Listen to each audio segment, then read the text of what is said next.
Hey guys, I'm going to start a series on how to overcome lust, and I believe that to be a nice series, and I hope you all join me on it. I'm going to start today, and I'll be sharing two scriptures with you. We talk about how our desires influence us to sin and how we cultivate our desires. Let's turn our Bibles to Romans 8, verse 5. All right, Romans 8, verse 5 says that those who live according to the flesh have their minds set on what the flesh desires, but those who live in accordance with the Spirit have their minds set on what the Spirit desires. Fleshly desires is cultivated. We cultivate that habit, or we cultivate those desires by thinking about those things. And how do we think about things?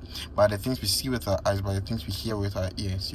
If you want to kill fleshly desires or take your mind off fleshly things, when I say fleshly things, I mean like desires of lust, and all sinful, sexual, immoral things. When we think, or when we put our minds on those things, then we give ourselves the opportunity to do those things. We live by those things because we set our minds on those things. So to overcome those things, you have to first start training your mind not to listen to those things, not to watch those things, not to hear those things, not to be around those things or feel those things. We have to tame our senses. The second scripture I want to read, which further explains this, is James 1 verse 14. It says that, but each person is tempted when they are dragged away by their own evil desire and desires. Then after desire has conceived, it gives birth to sin, and sin, when it is fully grown, gives birth to death.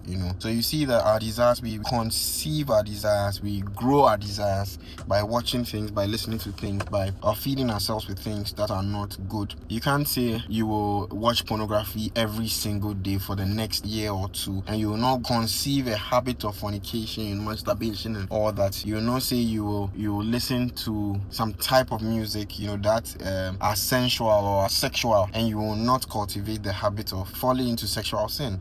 The more you cultivate that, the more it grows and it becomes fully conceived and becomes sin. So the first way to overcome our immoral is to tackle what we listen to, what we see with our eyes, what we feel, and I think that's going to help us. What we put into our bodies through our senses, what goes through our eyes, what goes through our ears and our mouth and our bodies, how we feel and all that is very, very important if you want to overcome. It's JT here. Catch you up in the next one. Peace.